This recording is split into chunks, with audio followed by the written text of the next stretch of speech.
সবাই কেমন আছো? আশা করি সবাই ভালো আছো। তোমাদের সামনে আমি নতুন একটা টপিক নিয়ে চলে আসলাম।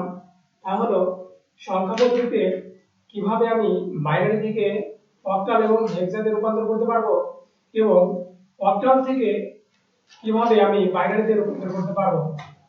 এর আগে আমি দুইটা ক্লাসে একটা দেখাইছিলাম। প্রথম ক্লাসটা আমার ছিল সাধারণভাবে আমি কিভাবে ভাগ অথবা গুণ দিয়ে আমি হেক্সা অথবা অক্টালে রূপান্তর করতে পারি।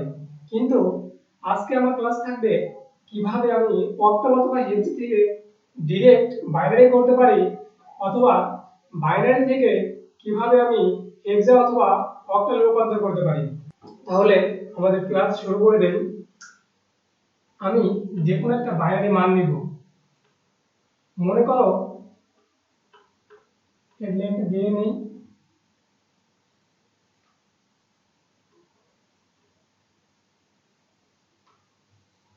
আমি প্রথমে বাইনারি থেকে অক্টালে যাব।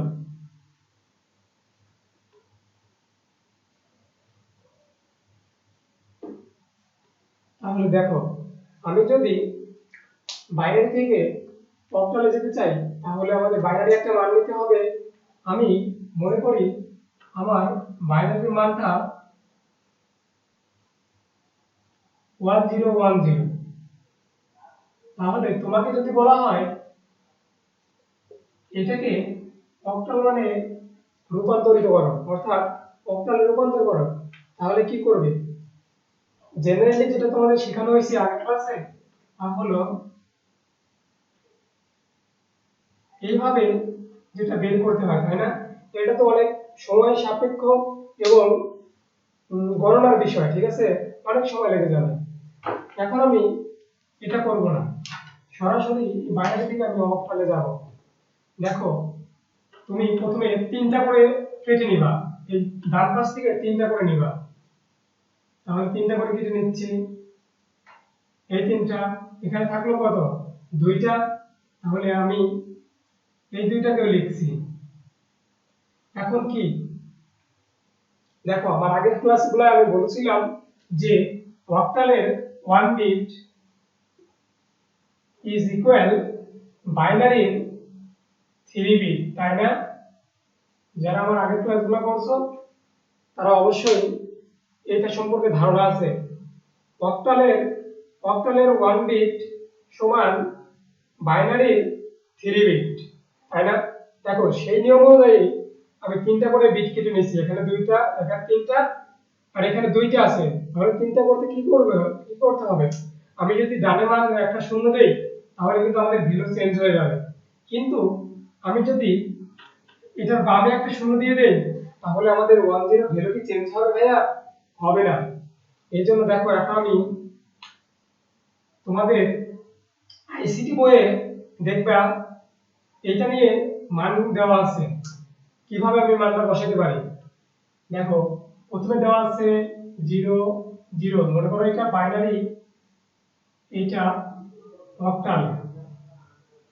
তারপরে এখানে 1 1, এখানে 1 0, এখানে আসবে 2, এখানে আসবে 1 1, এখানে আসবে 3, এখানে আসবে 1 0 0 4। এইভাবে দেখবা কিছুটা মান নেওয়া আছে, ছক করা আছে। তোমরা সেটা মুখস্থ করে নিবা, তাহলে সহজে এটা করতে পারবা। ঠিক আছে? এখন দেখো, এই মানটা পাওয়া যাবে আর একটা স্টেপ দিলে। দেখো, এটা হলো 5 এর মান। 6 এর মান কি হবে? এর পরবর্তীতে হবে 6 এর মান হবে 1 1 0। এটা হবে 6 এর মান। ঠিক আছে? এখন দেখো, আমাদের এই পর্যন্ত লাগবে আপাতত এই অঙ্কে। এখন এই তিনটা 1 1 0 মিলছে কোনটার সাথে? 1 1 0 6। তাহলে এইটা ইজ ইকুয়াল 6 আমি লিখতে পারি। আবার দেখো ভাইয়া, এখানে 0 1 0। তাহলে দেখো 0 1 0 কার সাথে মিলে? 1 0টা আছে। তাহলে আমাদের 0টা নাই, আমি এখানে 0টা দিয়ে দিই। দেখো, তাহলে কি এই ভ্যালুর যে মান চেঞ্জ হবে? না, হবে না। এই জন্য তুমি এটা ইজ ইকুয়াল টু লিখতে পারো, 2 দিয়ে দিলাম। এখন কি যেভাবে আছে, এখন দেখো যেভাবে এখানে আছে আমি সেইভাবে এখানে মানটা সাজিয়ে লিখবো। এখানে তাহলে কি হবে, 2 আছে প্রথমে, 2 এখানে 6, ঠিক আছে? দেখছো কত সহজ, আমি বক্সের চাইতে এটা আরো সহজ। তোমার 2 6 সহজে হয়ে যাচ্ছে 26, এটার অপমান হবে 26, ঠিক আছে? তোমাদের প্র্যাকটিসের জন্য আমি একটা মান দেই, তোমরা মানটা করে আমাকে কমেন্টে লিখবা। তোমরা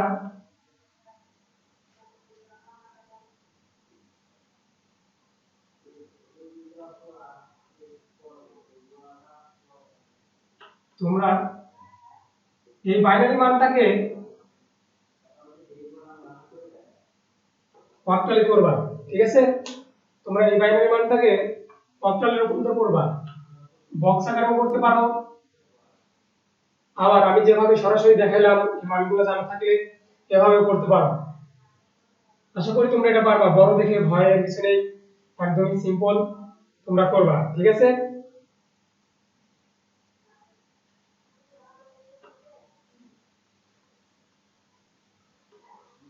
আমাদের অনেকেরই প্রশ্ন থাকতে পারে যে ভাই আমি তো জেনারেল নিয়মের যে এটা দেখালাম, দশমিকের কিভাবে হবে? যদি এরকম দশমিক থাকে তাহলে সেটা কিভাবে বের করব?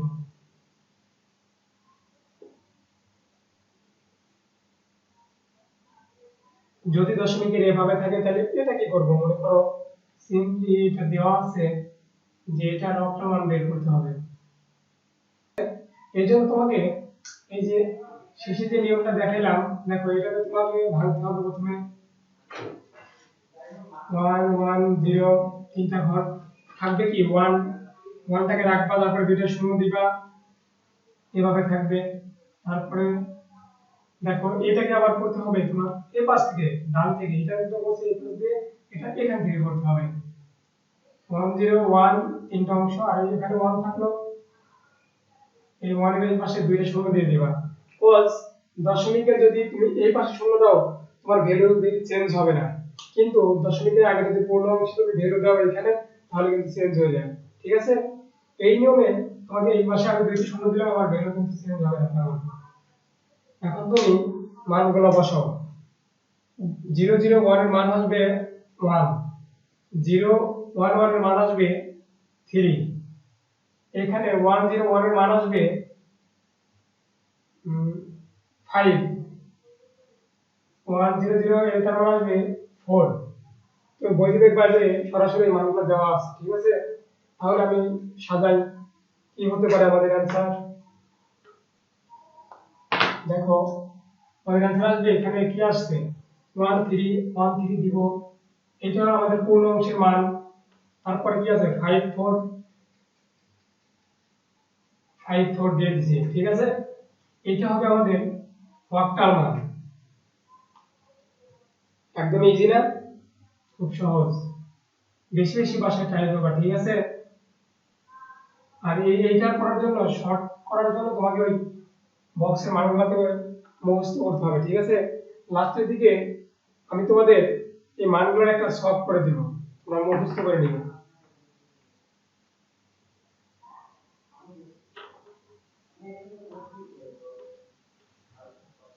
এখন দেখো কিভাবে আমি অক্টাল থেকে বাইনারিতে আনতে পারি।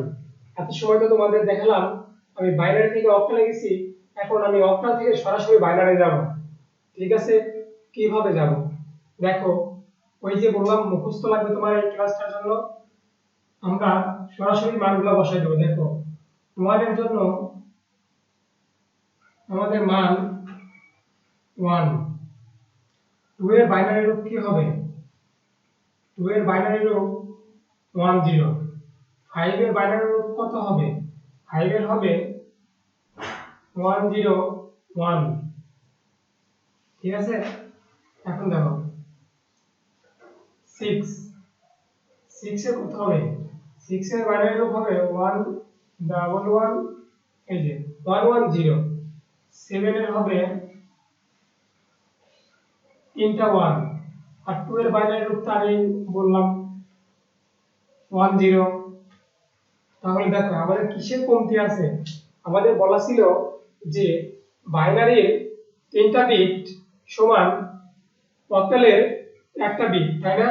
দেখো এখানে অক্টালের একটা বিট সমান একটা অক্টালের এক বিট সমান বাইনারির এক বিট হয়ে রয়েছে। তাহলে আমাদের কি করতে হবে, আমরা ডান পাশে অবশ্যই মান বসাতে পারবো না, আমাদের বাম পাশে মান বসাতে হবে।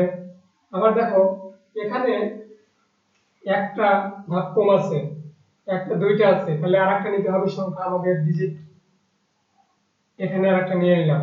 ঠিক আছে, এখানে তিনটা আছে, এখানে তিনটা আছে, এখানেও তিনটা আছে, এইখানে আবার একটু ঝামেলা হয়েছে, এখানে 1 0, এই 1 0 আছে, আমি এর বাম পাশে নিতে পারবো না, এর ডান পাশে, যেহেতু সে দশমিকের ডান পাশে আছে, এই জন্য আমাদের ডান পাশে মানটা শূন্যটা ডান পাশে নিতে হবে। ঠিক আছে, এখন তুমি এটাকে সাজিয়ে লেখো, কিভাবে লিখতে পারো, এখানে 1 1 থাকবে, এখানে কি হবে 0 আছে, তাহলে 1 0 1, এখানে কি করতে হবে 1 0 1 লিখতে হবে, লিখলাম।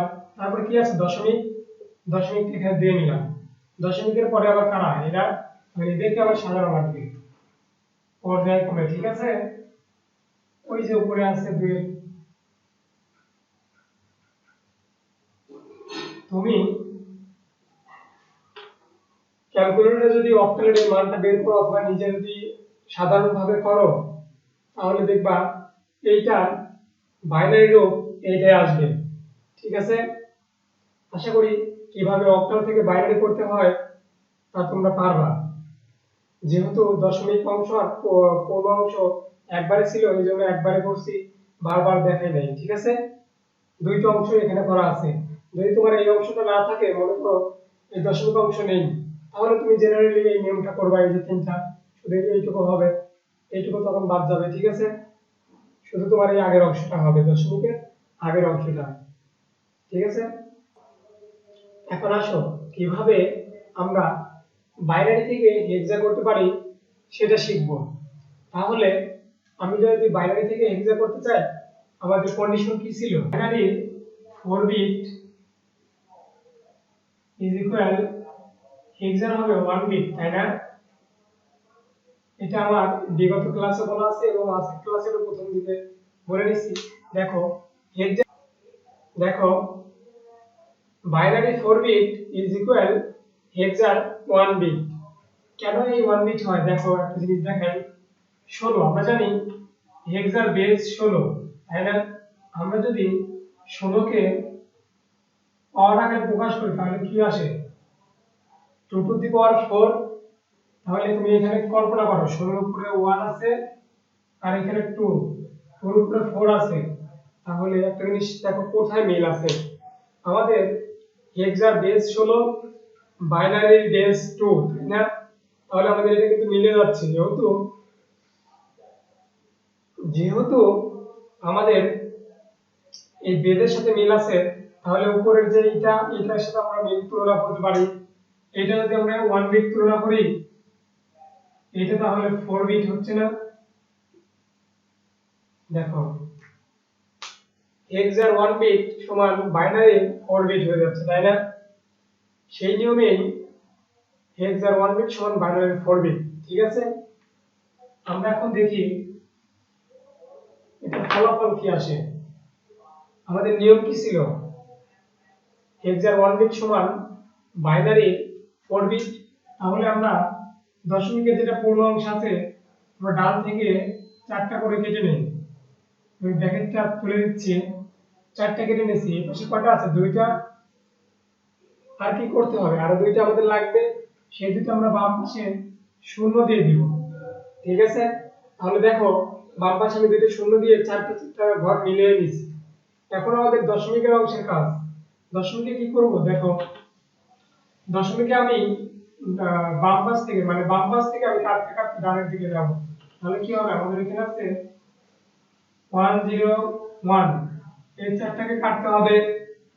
আবার দেখো তাহলে কি থাকলো, আমাদের অবশিষ্ট থাকলো 0 1, তাহলে 0 1 এখানে রাখলাম, আমাদের আরো কয়টা ঘর লাগবে? 0 1 দিছি, আমি বাম পাশে কিন্তু বসাতে পারবো না মান, কজ ভ্যালু চেঞ্জ হয়ে যাবে। এখন আমরা তাহলে ডান পাশে বসাই দিই। ডান পাশে দশমিকের পরে ডান পাশে মান বসালে কোনো মানের চেঞ্জ হয় না, ঠিক আছে? তাহলে এখন আমাদের এই ভ্যালুগুলো যে কেটে নিলাম আর মান দিতে হবে, মান না দিলে হবে না, ঠিক আছে? এখন দেখো আমি এখানে পূর্ণ অংশের কাজ আগে করি। 101 এটা কিসের মান? এটা অবশ্যই 5 এর মান না? 5 ইকুয়াল টু 101, তাই না? আবার দেখো 0011 টা কিসের মান? ভাইয়া 3 এর মান না? 3 ইকুয়াল টু তো আমরা জানি বাইনারি 11। এখন এখানে দেখো 1101, তাহলে 1101 এটা একটু বড় মান, এটা হবে ডি অর্থাৎ 13 মান এটা হবে। কিন্তু আমরা হেক্সায় তো 13 লিখতে পারি না, তাই না? হেক্সায় আমাকে দিতে হবে 13 ইজ ইকুয়াল ডি। এখন দেখো 0100, তাহলে বাম পাশে যেহেতু 0 আছে এটা কিন্তু ভ্যালু নাই, মানে মান নাই, আমাদের মান এইটুকু 100, তাহলে কি 100, মানে 100, তাহলে এটা রূপ আসবে 4। দেখো 4 ইজ ইকুয়াল 100 একটা মান আছে না, সেই মানটা এখানে বসলো। এখন যদি আমরা সাজাই তাহলে আমাদের ফলাফল কি আসবে? ফলাফলটা আসবে 35.D4। এইটাই হবে আমাদের হেক্সার রূপ। এইটা বাইনারি থেকে হেক্সার রূপ হবে এইটা। আশা করি সবাই বুঝতে পারছো। আর যদি কেউ না বুঝে থাকো তাহলে কমেন্টে জানাবা। চলো এখন আমরা হেক্সা থেকে বাইনারি করি। এত সময় তো আমরা বাইনারি থেকে হেক্সা কিভাবে করতে হয় সেটা শিখলাম, তাহলে এখন আমাদের বাইনারি থেকে হেক্সা শিখতে হবে না? আসো আমরা কিভাবে হেক্সা থেকে বাইনারি করি সেটা শিখি। আমরা একটা মজা নিয়ে নেই দাদা নিয়ে, ঠিক আছে? দাদা নিয়ে করা যাবে, বাবা নিয়ে করা যাবে, আমি দাদা নিয়ে করি, ঠিক আছে? দেখো দাদা ভাইরা, খুব মজার না? দাদা দিয়েও কিন্তু আমাদের হেক্সা করা যায়, ঠিক আছে? এটা হলো আমাদের হেক্সা রূপ। আমি এটাকে বাইনারিতে কনভার্ট করব। হ্যাঁ, এখন দেখো আমি এই যে একটু আগে বাইনারি থেকে যখন হেক্সায় যাচ্ছিলাম তখন একটা আমাদের মান আসছিল কিন্তু 13। 13 মানটা হলো ডি, তাই না? এখন এই 13 বাইনারি রূপটাও কিন্তু আমাদের জানা আছে, সেই জানা মানটা নিয়ে আমাদের কাজ করতে হবে। আর a ইজ ইকুয়াল 10, তাহলে 10 এরও কিন্তু বাইনারি রূপটা আমরা জানি, সেই জানা মানগুলো এখন বসাবো। দেখো ডি হলো 13, ডি হলো 13, 13 বাইনারি রূপ হবে 1101, যা আমরা একটু আগেই বের করছিলাম। আবার দেখো এ হলো 10, 10 এর বাইনারি রূপ হবে 1010। আবার এখানে ডি, তাহলে ডি এর বাইনারি রূপ তো আমরা এই যেখানে জানি, এটা বসাই দেই। আবার এর বাইনারি রূপ আমাদের কাছে দেওয়াই আছে 1010। এখন কি করতে হবে? বেশি কিছু না, আমরা শুধু এইটাকে সাজাই নেব এই পাশে ফলাফল হিসাবে। দেখো এখানে যেটা আছে আমি যেখানে আছে ওইভাবে লিখবো খালি একসাথে, ঠিক আছে? যেহেতু 4টা করে বিট আছে আমাদের অতিরিক্ত কোনো কাজ করতে হচ্ছে না।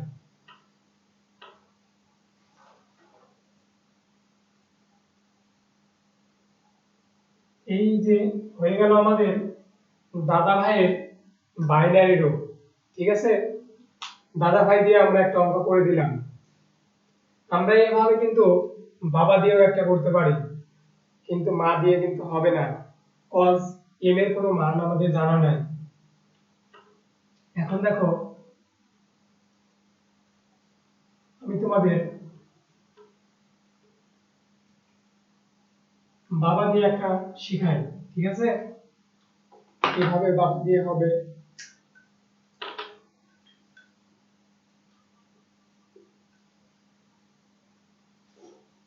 আগের মতোই সোজা আছে। তাহলে বি, বি কি হবে? বি হলো 10 11, 11 এর মান কি হবে? 1 0 0 1, এর মান তো আমাদের জানাই আছে, এর মান হবে হলো 10, 10 is equal 1 0 1 0, বি এর মানটা হবে হলো 1 0 0 1, এর মানটা তো আগেই জানা। ঠিক আছে, এই তো হয়ে গেল। এখন আমরা এটাকে সাজায় অ্যানসার লিখি।